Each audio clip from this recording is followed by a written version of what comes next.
Pero vamos a arrancar con el abogado Julio Rodríguez. Él es el representante legal del exministro aprista Aurelio Pastor, que hoy se ha convertido en noticia y, de hecho, políticamente hablando, la más trascendente, la más importante, porque fue sentenciado a 4 años de prisión efectiva por el delito de tráfico de influencias y al pago de una reparación civil de 200.000 nuevos soles. ¿Qué va a pasar? Todavía, ojo, porque hay gente que me preguntaba en el Twitter hace un rato, ¿es que ya está preso? No. Ojo, el abogado, Julio Rodríguez, ha presentado una apelación. Ahora se tiene que revisar y la Corte determinar si esta sentencia efectivamente va, corre o dice no. Este caso se tiene que volver a revisar. ¿Qué es lo que sucederá? Todavía no lo sabemos. Hay que esperar a ver qué sucede en los próximos días. Lo cierto es que es una situación bastante complicada la que está atravesando, paradójicamente, el exministro de Justicia. Ya está con nosotros su abogado, su representante legal, Julio Rodríguez, a quien le doy, por supuesto, la bienvenida al programa. ¿Cómo está, Julio? Gracias por venir. Juliana, muy gentil por tu invitación. Fue condenado finalmente a 4 años y 6 meses de prisión efectiva. Ustedes han presentado una apelación. ¿Qué es lo que tiene que pasar ahora? ¿Cuánto tiempo tiene que transcurrir para tener un poco más claro el panorama con relación al futuro del ministro, del exministro? Bueno, todavía tenemos hasta 5 días para poder fundamentar nuestra apelación. Una vez que sea fundamentada, esto va a llegar a una sala, a la sala de apelaciones. La sala de apelaciones revisará nuestro recurso y determinará una fecha para poder valorar nuestros argumentos de la mano de verificar si es que presentamos la solicitud de incorporar nuevos elementos de prueba. La sala, en su oportunidad, fijará una audiencia para poder discutir ello, que calculo yo que será en los próximos 3-4 meses, lo cual evidentemente es absolutamente rápido de la mano del nuevo código y, por lo tanto, si mi pronóstico no es mala, tendríamos que estar hablando de una valoración de la sala que esté más o menos para principios de marzo aproximadamente lista para decidir. Es una condena, por lo tanto, que queda suspendida hasta nuevo aviso. Así es, con las reglas del nuevo código, sobre la base de valorar el comportamiento que ha tenido Aurelio Profesor durante el proceso. Aurelio Pastor ha sido una persona que ha acudido a todas las diligencias, incluso a diligencias en las cuales ni siquiera se requería su presencia en etapa incluso previa. Entonces, su comportamiento no ha sido un comportamiento que haya tratado, pues, de obstaculizar la justicia, de dilatarla, sino totalmente transparente. Es que el juez ha entendido que es innecesario que esta pena se materialice de forma inmediata, sino que se suspenda provisionalmente. Bueno, lo que ha dicho Aurelio Pastor en los medios de comunicación es que él cayó en una trampa, que fue engañado y que sí admite frases inapropiadas, pero que de ninguna manera un acto doloso como para ir a parar a una cárcel. Sin embargo, en este audio, porque de repente hay mucha gente que no entiende bien cuál es el delito que se le imputa y por qué. El delito es tráfico de influencias y porque hay un audio que presentó Corina de la Cruz, alcaldesa de Tocache, hace algún tiempo en un programa de televisión, donde se le escucha al exministro Aurelio Pastor hablando con esta señora. Y al menos a mí, Julio, y de hecho que a muchos televidentes también, me queda muy claro de lo que él ofrece. O sea, si hubo una manipulación en el audio, un copy-paste o algo por el estilo, creo que la intención está bastante marcada. Él le ofrece mover de una u otra manera sus influencias en el Jurado Nacional de Elecciones por el proceso de revocatoria que se le venía a la alcaldesa. A ver, y esa pregunta que me hace Juliana es importantísima porque permite hacer una separación muy clara. Los audios lo que expresan nítidamente es a una persona, y mira tú el escenario, porque más allá de las condiciones que uno puede tener desde una perspectiva de periodista, de una perspectiva de analista político, si uno se separa desde esa perspectiva, tenemos a un abogado que ya no era político, que ya no cumplía ningún rol público, que es solicitado por una persona para sus servicios profesionales. Y esa persona que te solicita a ti como abogado que la defiendas, te graba. Desde ese primer escenario hay algo que no encaja, porque una persona que requiere los servicios de un abogado no va y lo graba. Eso porque sería... ¿cuál sería la intención de una persona que busca a un abogado grabarlo? Ah, no, en eso yo puedo estar totalmente de acuerdo, Julio, pero a ver, si tú me quieres hacer daño a mí, ¿ok? Y me grabas y me dices, oye, Juliana, ¿verdad que una vez te robaste 50 soles de la billetera de Charlie, el camarógrafo? y yo te digo, sí, Julio, ok, tú me quieres fregar la vida y vas con ese audio donde todos mis amigos, donde mi entorno, y dices, mira, Juliana es una chora. Yo puedo decir, oye, él me ha engañado, él me hizo una pregunta como pata y lo que quería era generarme un daño, pero te estoy admitiendo que robé 50 soles. Ya, pero eso es no lo que sucedió. Tú llegas al punto perfecto, hasta antes de. Es decir, ella fue, me grabó y me tiende una trampa. Pero no estás hablando de un hecho que se había producido, sino lo que buscaba ella era un hecho que se vaya a producir. Es más, en el audio que está colgado en internet, uno puede percibir nítidamente a esta alcaldesa de Tocache proponiéndole 4 veces a Aurelio Pastor actos de corrupción. Y la respuesta de Pastor Valdivieso frente a esas tentativas que hace esta alcaldesa es decir que esos temas en el jurado no se arreglan con plata, que es gente correcta, y lo repite más de 4 veces. Por lo tanto, estamos hablando de un escenario en donde esta persona está tentando a alguien para que vaya a hacer algo. No es que le pregunte respecto a lo que ha hecho, pero él sino habla. Busca una respuesta Sí. a futuro. Pero él le dice, yo tengo amistades, o sea, Correcto. le habla acerca de la fuerza o el poder que tendría en ciertas instituciones justamente por haber sido ministro de Justicia nada menos y todavía ser integrante de un partido bastante fuerte que de hecho tiene buenas relaciones también en el Poder Judicial como lo es el APRA. Entonces, yo creo que Perfecto. tampoco se puede negar lo innegable. Otra vez, vuelvo a tu pregunta que es crucial. ¿En ningún momento se hace alusión a su condición de exministro? ¿En ningún momento se hace alusión a su condición de miembro de un partido político? Pero Él es obvio, ¿no? Él lo que dice es que tiene buenas relaciones con esas personas. Y es más, lo que pasa es que ahí viene la descontextualización de esos audios. Él dice, son mis amigos, y te repito, eso no se arregla con plata. La alusión a la amistad no está ligada. Ok. No está ligada a decir, yo te voy a ayudar porque son mis amigos. No, la alusión a la amistad está ligada a blindar a estas personas porque dice que son gente correcta. Pero ante y lo una repite situación- más de 4 veces. Sí, Julio, pero ante una situación como esta, ¿ok? Si no se efectúa esta sentencia, esta condena, lo que podría generar es un precedente tan grave que mañana todo el mundo va a querer que su abogado, esa persona que contrata a uno para que lo represente legalmente, sea un exministro porque tiene buenas relaciones. Yo mañana, si se libra Aurelio Pastor y necesito que me haga una movidita en el Jurado Nacional de Elecciones y quiero postular a un cargo público o en el Poder Judicial, de repente lo puedo llamar porque tiene buenos vínculos. O sea, no está bien lo que ha provocado ese audio, que es su voz y que si ha sido modificado o descontextualizado, no editado de una manera que no quede explícitamente explicado el tema de la conversación, lo que genera este diálogo entre dos personas. Nuevamente, te doy la razón hasta un punto. El siguiente salto es el problema que hay que tener en cuenta respecto a un Estado democrático de derecho que quiere respetar reglas elementales. Efectivamente, estamos hablando de un Aurelio Pastor que tú dices, tiene frases que no son propias, tiene frases que pueden sonar mal. Tienes a un Aurelio Pastor que se le ve feo en ese audio, sin ninguna duda. La pregunta es, que se le vea feo, que sean frases inapropiadas, ¿eso te permite dar el salto a convertir ese hecho en delictivo? Y esa es la gran pregunta. Tú me puedes decir válidamente, no es el comportamiento ético. Podemos discutirlo, pero una cosa es que un comportamiento no corresponda a cierto análisis ético y de ahí que hagas el salto a que ese comportamiento es delito.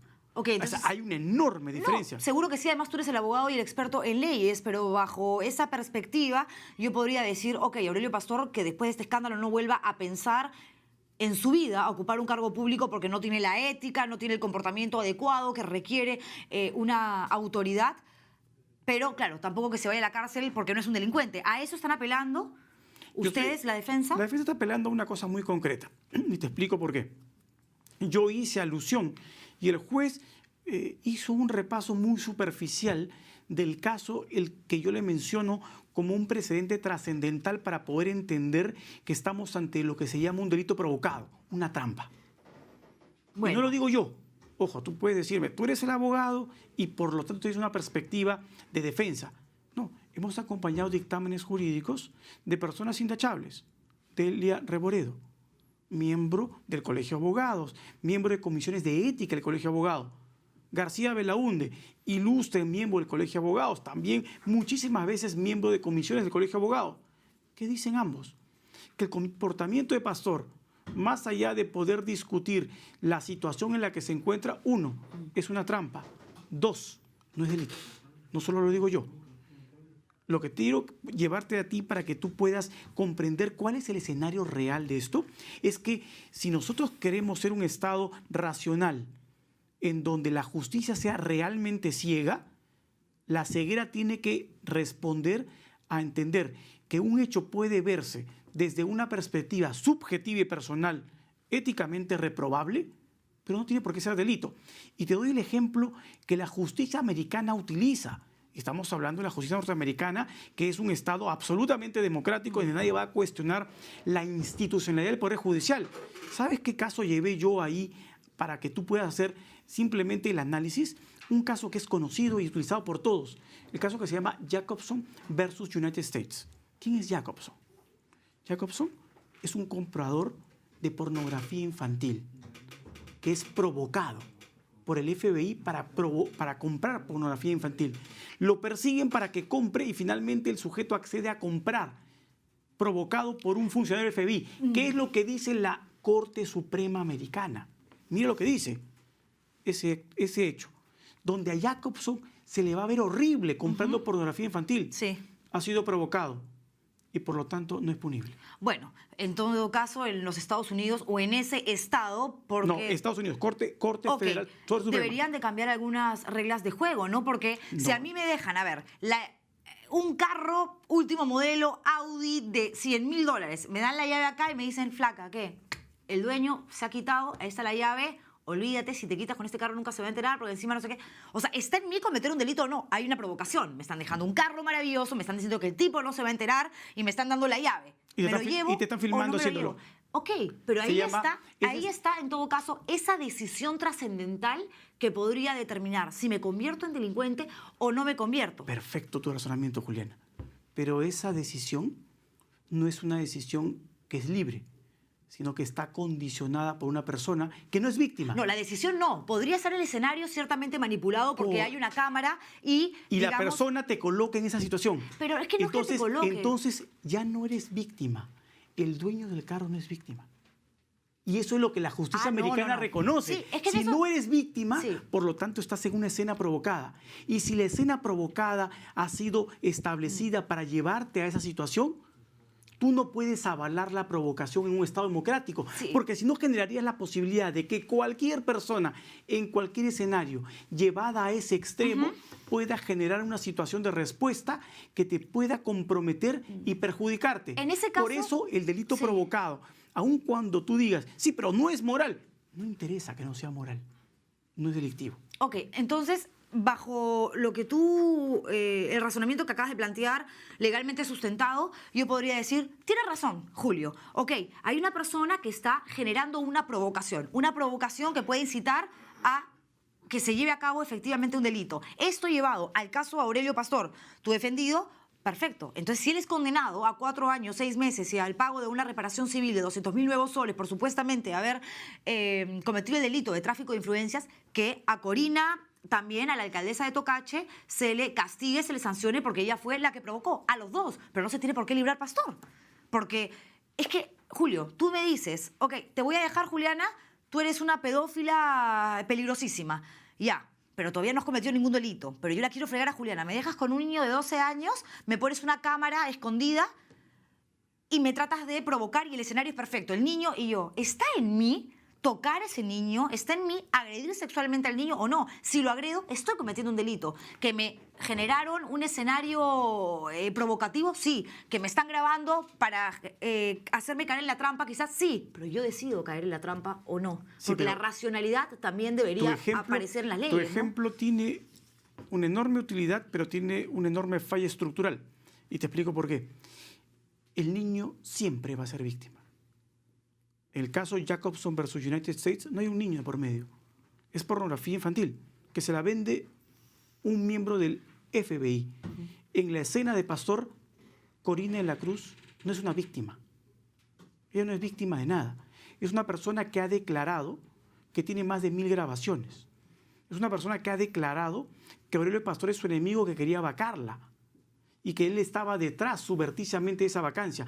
Corina de la Cruz ha llegado a decir que ella es víctima de una especie de complot en donde ha citado hasta al presidente Ollanta y a su esposa como parte de este complot.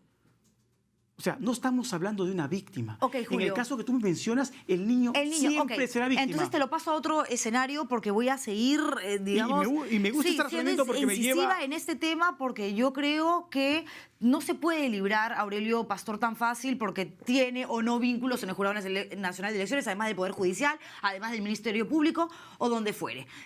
Hagamos de cuenta de que yo estoy misia, mis amigos lo saben. Charlie dice, oye, Julián está hablando de que tiene serios problemas de plata, le quieren sacar el departamento, no paga 10 cuotas, ok. Y me dejan coca, clorhidrato de cocaína en bolsitas, una taza con agua para pasármelas y un pasaje comprado con mi pasaporte al día para irme de frente al Jorge Chávez y llevar esta droga en el estómago hacia Estados Unidos. Ok, cámara, escenario provocado y yo a punto de decidir. ¿Me convierto en Burrier o no me convierto? Ya, otra vez. Ok, me convierto. Me tomo las pepas, me voy a Jorge Chávez, me atrapan. Una emboscada. ¿Por qué? Porque salió el pez gordo antes que yo rumbo a Barcelona. Como siempre. Pobre, como suele pasar. Pobre Juliana, le engañaron. Soy mayor de edad, soy una persona que razona. Yo decidí, pero ojo, que también castiguen, está bien, de acuerdo, a las personas que generaron todo esto. Ahí otra vez quedaste en un aspecto que es importante en tu ejemplo para comprenderlo. Te dejaron para que tú decidas. Cosa distinta sería que tú tuvieses a la persona encima tuyo diciéndote que lo hagas. Hazlo, hazlo, hazlo, hazlo, hazlo, ¿no es cierto? Y sobre todo, porque más allá de que tú me digas, perfecto, estás hablando de una persona que supuestamente ofrece influencias, que es la tesis de la Fiscalía. Bueno, eso es lo que queda claro, Julio, en el audio. Si retrocedes a los audios, y eso es lo que tú me estás diciendo, que es importante porque eso permite hacer un análisis racional. En los audios, ¿qué se escucha? A Pastor 4 veces diciéndole, por lo menos más de 4, diciéndole que eso no se arregla con plata. Pero diciéndole otras cosas también que tiene que ver con sus vínculos en el Jurado Nacional de Elecciones, cuando ella tenía un problema relacionado a un proceso de revocatoria. ¿Y qué le pide Aurelio Pastor a cambio de honorarios? Y se lo repiten N veces. ¿Y cómo se acerca a Corina de la Cruz y le dice a Aurelio Pastor, te debo pagar honorarios? ¿Cómo van a ser tus honorarios? Nadie discute ahí el trabajo profesional. ¿Por qué? Porque el juez lo que acaba diciendo en su sentencia es que como Aurelio Pastor no se acreditó como abogado, eso significa que cometió tráfico de influencia. Razonamiento perverso que te puede llevar a una circunstancia totalmente fallida. ¿A qué me refiero? Mi rol de abogado no acaba simplemente en que yo me acredite en un expediente. Yo puedo ser un asesor, yo puedo ser un consultor y no necesito estar apersonado en un expediente para poder brindar mi asesoría profesional. Pero tú no puedes aprovecharte de haber ocupado un cargo público tan importante como ministro y encima de justicia para después decir, ok, ya se fue Alan, ahora soy abogado, regreso al sector privado y voy a hacer mi agosto y me voy a llenar de plata porque como ya hice amiguitos en el Jurado Nacional de Elecciones, tengo de repente un pata acá en el Ministerio Público, estos 3 jueces son mis brothers, chupo con ellos todos los fines de semana, señores, que vengan los clientes. O sea, ¿qué estamos generando? ¿Eso no es un delito? Me gusta tu comentario. ¿Eso no es tráfico de influencias? Porque volvemos al punto de inicio. ¿Eso solo sería tráfico de influencias? Porque date cuenta que el tráfico de influencias implica una persona que lo que hace es una puesta en escena para que se acerque el solicitante de influencias. En el tipo penal que establece nuestro código, ¿quién comete tráfico? El que invoca influencias. ¿Qué dice todo el mundo en el ámbito del derecho penal? Si tú buscas jurisprudencia en otros países, aparte de la nuestra, busca los códigos de otros países. El traficante de influencias hace una puesta en escena. O sea, en este caso, Corina de la Cruz. El traficante es el seductor. Por eso, Corina de la Cruz. Víctima. En el caso de Aurelio Pastor, Corina de la Cruz, te pregunto. Pastor no hace una seducción a Corina de la Cruz. Ella va y lo busca. A eso voy. Corina de la Cruz sería la seductora, digamos, la manipuladora. Por eso se llama escena provocada. Porque si fuese Pastor el que invoca influencias y él lo que hace es, como tú mismo dices, yo soy un exministro, yo simplemente me dedico a ejercer influencias. Oiga, veo la lista de personas que tienen un problema en el jurado, digo, a este le conozco. Lo llamo por teléfono. Oye, tienes un problemita, acércate a mí. yo te lo soluciono. Ese es el típico rol de un traficante de influencias. No es el rol de Pastor. Pastor no la busca a ella lo busca a él. Y el otro el otro feliz, que lo llamen. Pero lo llaman para pedirle sus servicios. Y el otro me decir, mira, ¿sabes qué, señora Corina? Gracias por querer que te represente legalmente, que te ayude, contratarme y demás, pero entiende que yo no puedo darte una mano de manera irregular, no es que yo pueda llamar a gente aprovechando de que son mis amigos y que los conocí en mi etapa de ministro, porque eso sería cometer un delito de tráfico de influencias, además de hacerme un tremendo daño a mí ética y moralmente. Muchísimas gracias. Eso haría yo si soy una persona decente y honesta y sin ganas de cometer un delito y arruinarme la vida porque podría parar en una cárcel, que es lo que podría suceder con Aurelio Pastor. O sea, hasta la gran parte de tu razonamiento nuevamente estamos en lo correcto. Pero ¿quién? Según tú, Julio, evidentemente. No.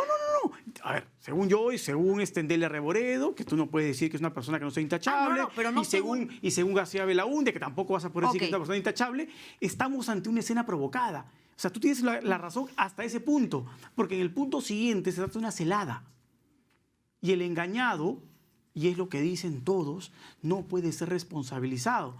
Porque él no es el provocador de esa escena. Ok, Julio, tú me dices... Y tú me has dicho, en esa escena se le ve mal a Pastor. Pastor debió, ¿qué hacer con esa persona? Debió expulsarla de su despacho, sí, seguro. Debió votarla y no atenderla, seguro. ¿Qué le iba a votar si le estaba ofreciendo...? Pero eso no constituye un acto delictivo. Ok.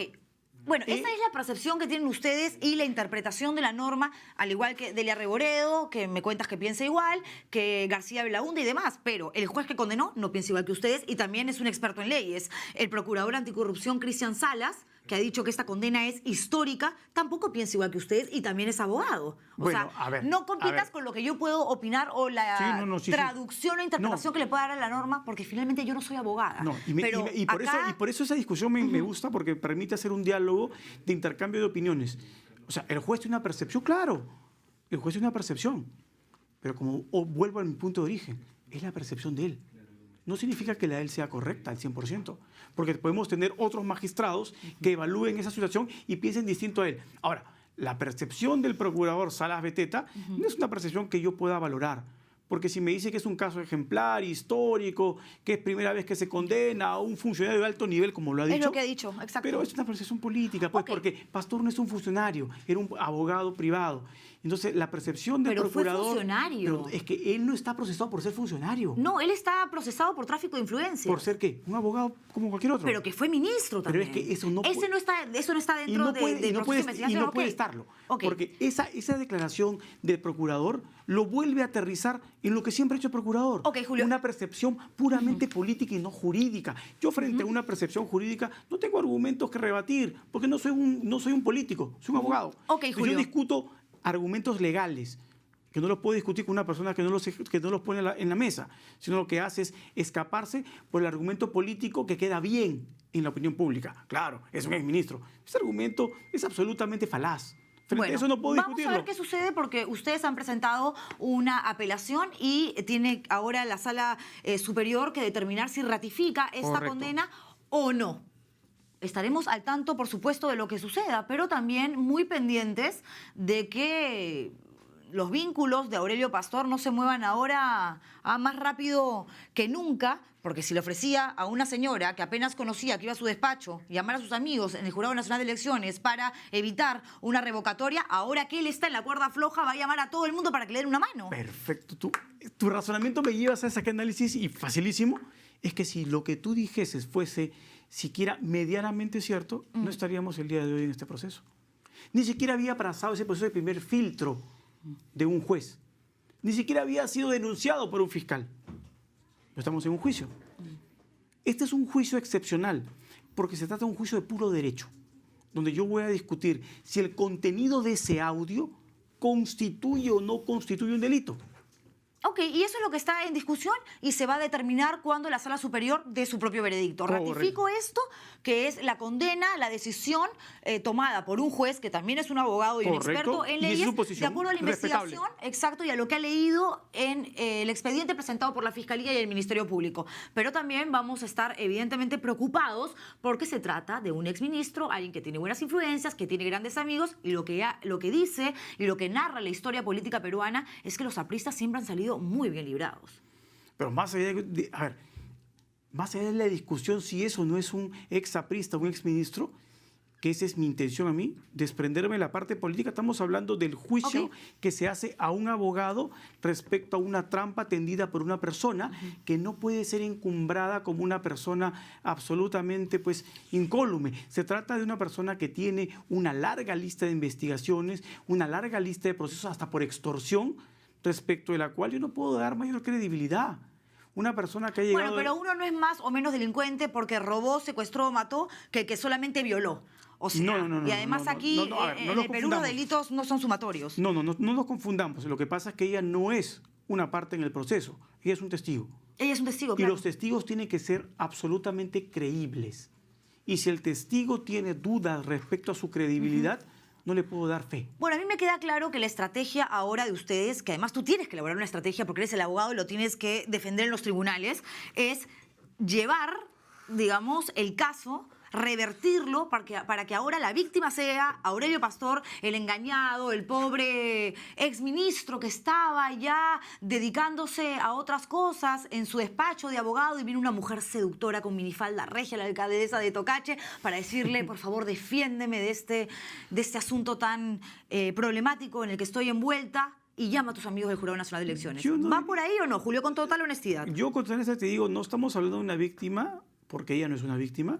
Estamos hablando de una persona que ha dicho que tiene más de 1000 grabaciones desde presidentes del Congreso, ministros, etcétera, vigentes, no exministros, sino vigentes, que dicen que ella es un complot en la que está metido hasta el presidente Ollanta. Entonces, ¿qué tipo de credibilidad tiene una persona que habla así?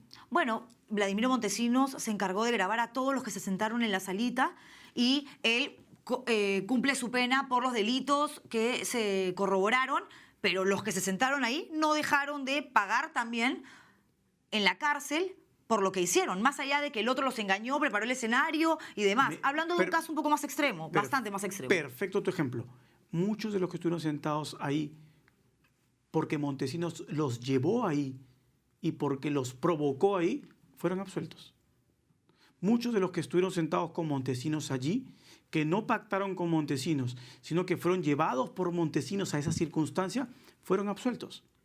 ¿Y eso te parece bien? ¿Eso está bien? Me parece bien, porque si tú estás siendo provocado, inducido a, no puedes tú amparar ese comportamiento como punible. Okay. Y no estoy diciendo que lo digo yo, lo dice una doctrina amparada por un Estado en donde el Poder Judicial tiene la máxima credibilidad en el mundo occidental, que es el sistema norteamericano. Qué mal estamos entonces. Las leyes tienen que cambiar cuanto antes, Julio, porque si yo no sé quién es Montesinos, como aseguran muchos que se sentaron en el CIN, y voy y me invita una taza de café y me da unas galletitas bacanas y después voy a mi casa y yo qué hice, nada, me fui, el señor era buena gente, el pelado me caía bien y chévere.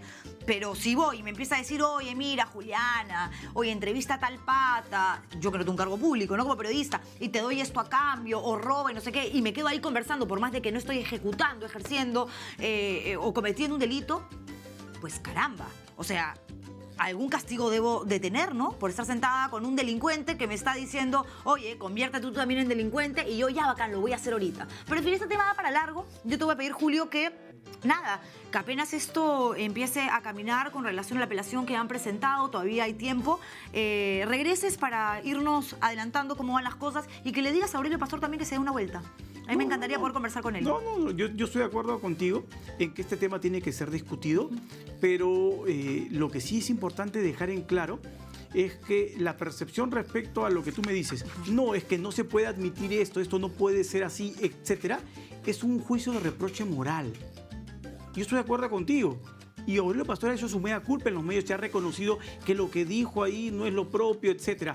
Pero hacer el salto de que lo que dijo ahí constituye delito es enormemente distinto. Vamos a ver qué determina la Sala Superior, Julio.